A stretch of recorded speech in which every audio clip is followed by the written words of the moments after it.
आपण शुणुचंती व्यासवाणी।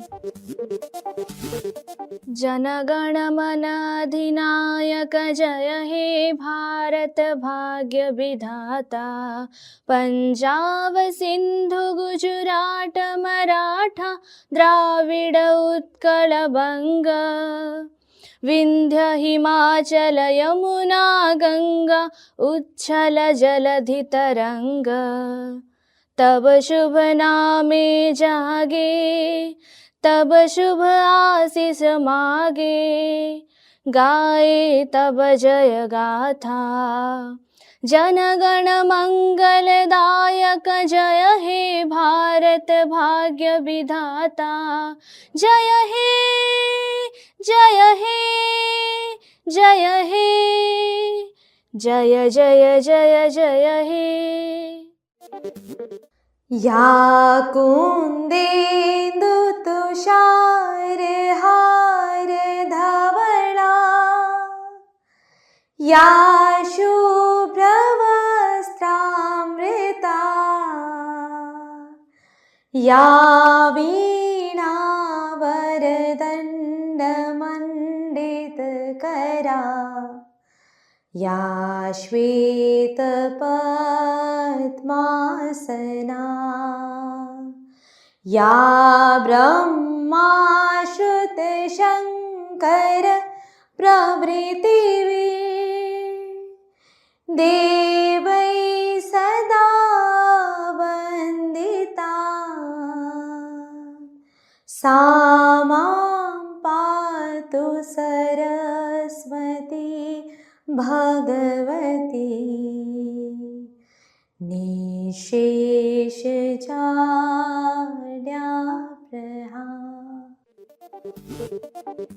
नमस्कार, व्यासवाणी खबर सहित मु जयस्मिता।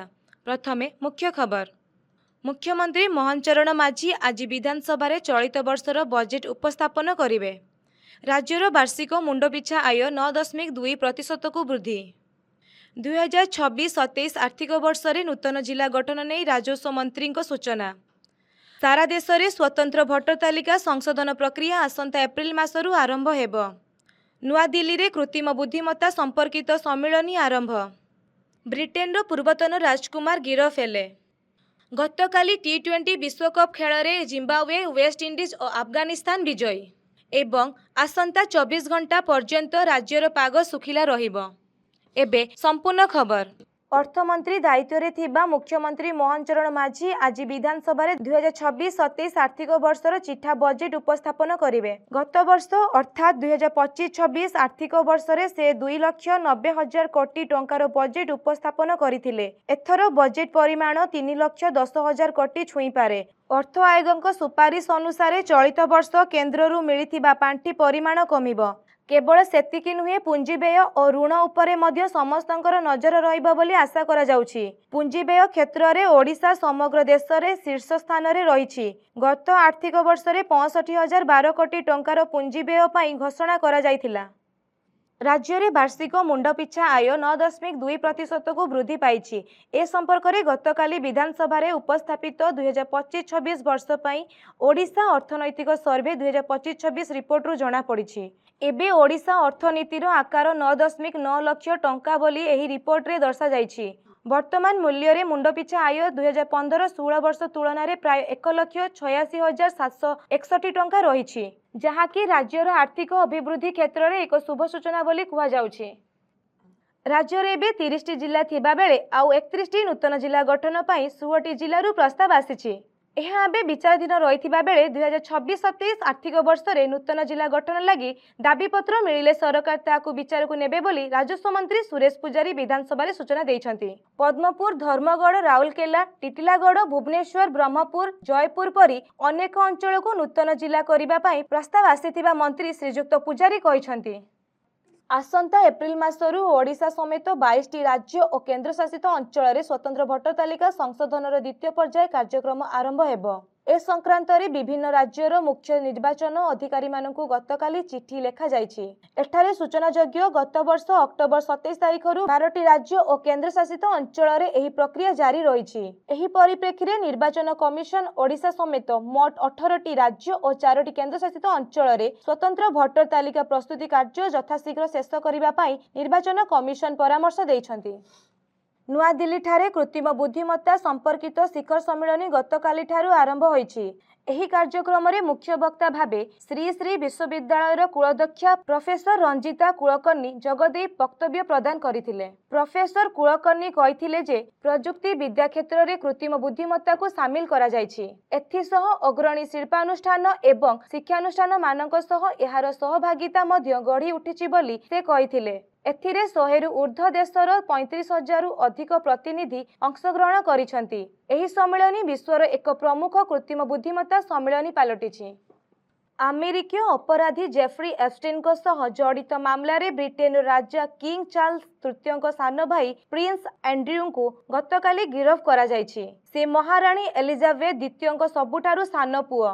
अभियोग अनुसार सरकारी पदरे थिबा बेले से क्षमता दुरुपयोग करी गोपनीय सूचना लीक करथिले एवं एप्स्टीन को आर्थिक लाभ पहुंचाइथिबा कुहा जायछि। पूर्व इंग्लैंड रे थिबा तांको बासभवन को पुलिस दल पहुंची तलाशी करिथिला और परे तांको गिरफ्त करिथिला। एही तदंतरे वाणिज्य तैल गैस और प्रतिरक्षा चुक्ति संपर्कित संवेदनशील तथ्य लीक होइथिबा अभियोग आसीछि।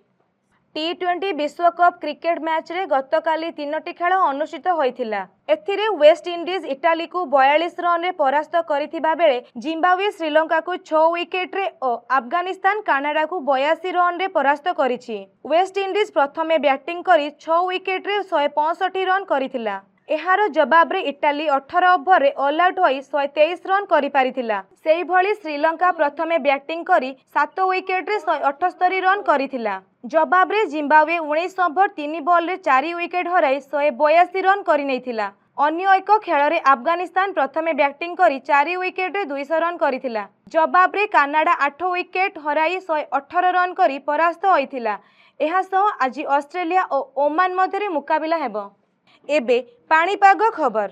आसंता 5 दिन मध्य राज्यर सर्वनिम्न तापमात्रा 2 रु 3 डिग्री पर्यंत बढ़िबा सह पाग सुखिला रहिबो। फଳରେ पहाड़िया एवं समतल अंचल गुड़िकरे शीत प्रकोप कमिबा संभावना रहिछि बोली पाणीपाग विभाग आकलन करिछि। गत 24 घंटे जी उदयगिरी रे पारद 7.3 डिग्री थिबा बेले फुलबाणी रे 10.5, दारिंगबाड़ी रे 12.5, सेमिलीगुड़ा रे 10.5, राउरकेला रे 10.7, सुंदरगढ़ रे 12.8, झारसुगुड़ा रे 11.2, भुवनेश्वर रे 16.1 एवं कटक रे 15.6 डिग्री रही। बुधवार कोरापुट एवं पारादीप रे कुहुड़ी दृश्यमान होइथिबा बेले गतकाली सकाळे कटक, जगतसिंहपुर, पुरी, खर्दा, नयागढ़, गंजाम एवं गजपति जिलार किछि अंचल रे हालुकारू मध्यम धरणर कुहुड़ी दृश्यमान होइथिला। एबे आसंतु सुनिबा आजिर स्वास्थ्यवाणी। एथिरे सुनंतु पेट रोगर कारण एवं घरोई उपचार संपर्क रे। ठीक समय रे खाद्य न खाइबा एवं अनियमित जीवनशैली जुगो आजिकाली अनेक लोक विभिन्न प्रकार पेट रोगर आक्रांत हेउथिबा देखा जाउछि। विशेष करी पेट फांपिबा, गैस हेबा, खटाड़िया हाकुटी, छाती जलिबा, पेट व्यथा किंबा पेट जंत्रणा भली समस्या रे पड़ुछंती। बेले बेले एथि जुगु तरल झाड़ा रे केही आक्रांत होइथांती। स्वास्थ्य विशेषज्ञ मानक मतरे एही सबु पेट रोगर मुख्य कारण हेउछि अत्यधिक तेल मसला युक्त खाद्य, भोक न हेबा पूर्वरु किंबा बहुत डेरी रे खाइबा, राति रे खाद्य खाई सारी चटापट सोई पड़िबा, रास्ता कड़े बिक्री हेउथुबा खाद्य किंबा अधिक मात्रा रे फास्ट फूड खाइबा इत्यादि एगुड़िक पेट समस्यार मुख्य कारण होइथाए। एहा व्यतीत मानसिक चिंता, अरुचि, गरिष्ठ खाद्य खाइबा तथा राति रे ठीक भावे न सोइबा द्वारा मध्य पेट रोग बाहारी पारे। किछि लोकंक क्षेत्र रे पाचन शक्ति दुर्बल थिबारु साधारण खाद्य मध्य सहजरे हजम हुए नाही। एहा मध्य पेट रोगर कारण होई पारे। किछि सहज घरोई उपचार माध्यम रे निजकु पेट रोग ठारू दूरेई रखि परिबे। एथिपाई प्रतिदिन सकाळे बिछणारू उठिबा परे हालुका उषुम पानी पियंतु। एहा द्वारा पाचन शक्ति बढ़े एवं पेट सफा रहे। प्रतिदिन दही खांतु। एहा पेट पाई भल एवं खाद्य हजम रे सहाय्य करे। कदली, अमृतभंडा भली फल खाइबा द्वारा खाद्य हजम भल होइथाए। सेहीपरि अदा और गुड़ मिश्रित पानी पीले पेट हालुका रुहे। प्रतिदिन अति कम रे 8 ग्लास पानी पीवा अभ्यास करंतु। एहा द्वारा पेट रोग समस्या कमी थाए। तेबे दीर्घ दिन धरी पेट समस्या रहिले डेरी न करी डाक्तरंक सहित परामर्श करंतु। आजिर खबर को एठी रखुचु। नमस्कार।